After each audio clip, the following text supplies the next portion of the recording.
Fabião das Queimadas foi um escravo, nasceu em 1848, numa comunidade chamada Queimadas, onde hoje é Lagoa de Velho. Então Fabião ele começou a cantar muito cedo, né? E era um escravo, filho de escravo.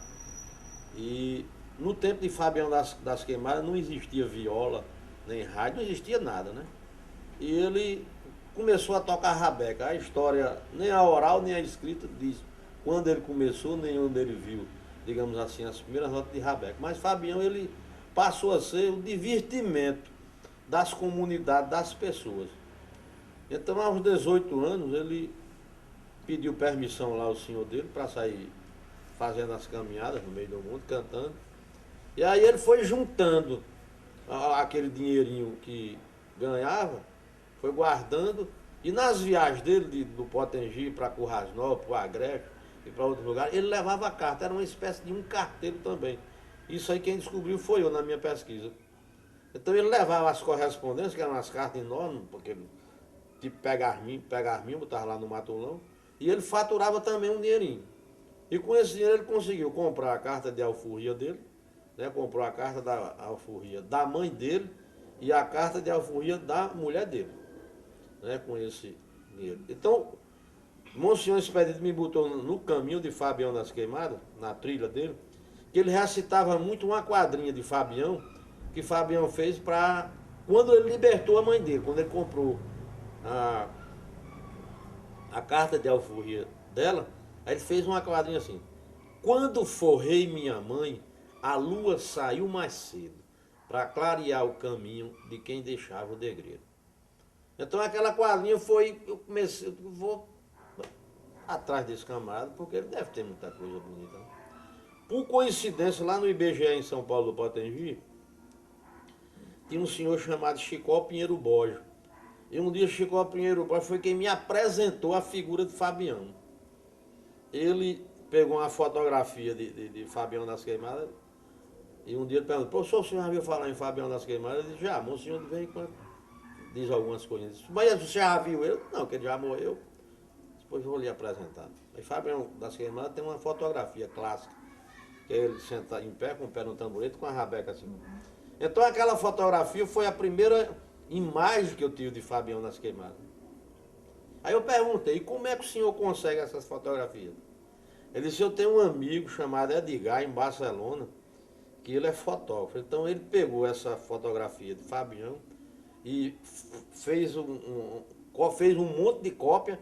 Aí eu compro as cópias dele, muitas cópias, e cada pessoa que eu acho interessante, eu vou passando a fotografia de Fabião. E essa aí eu trouxe para você.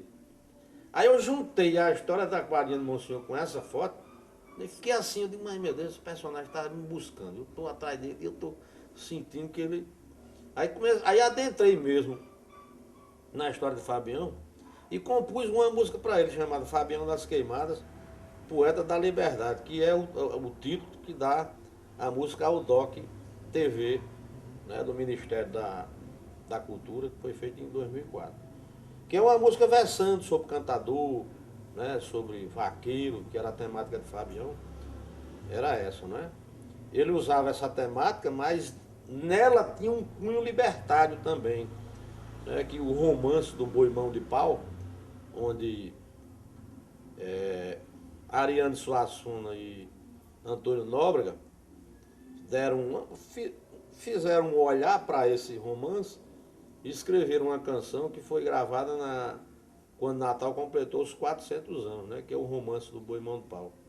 Em síntese, o romance do Boi Mão de Pau é uma história de um animal, né, muito famoso, que vivia lá em Lagoa de Velho, e que nenhum vaqueiro tinha conseguido botar a mão dele, pegá-lo, né? E aquilo foi chamando a atenção de outros vaqueiros, e aquela história começou a se espalhar, e os vaqueiros começaram a se reunir para ir pegar o boi.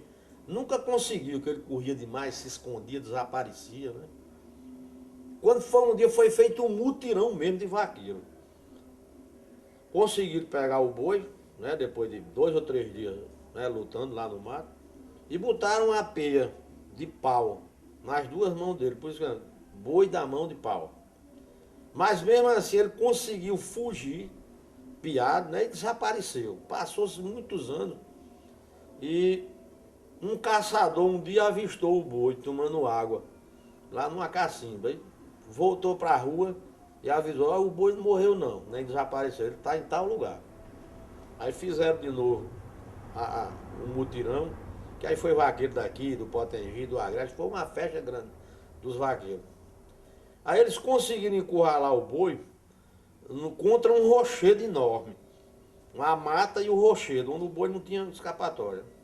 Então quando o boi se viu perdido, que ia ser, né, tolhido da sua liberdade ou morrer, o boi subiu na pedra e quando chegou lá ele se atirou. Preferiu morrer, né, a se entregar.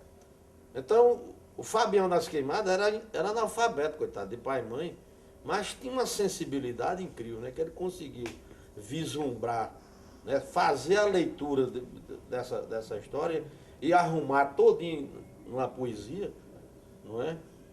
E aí hoje é uma herança que a gente tem divulgado, não é? E eu acredito que na falta ainda deve ter muita coisa para ser feita sobre a obra de Fabião, que ele ainda tem verso e neto. Fabião ainda tem verso e neto, né?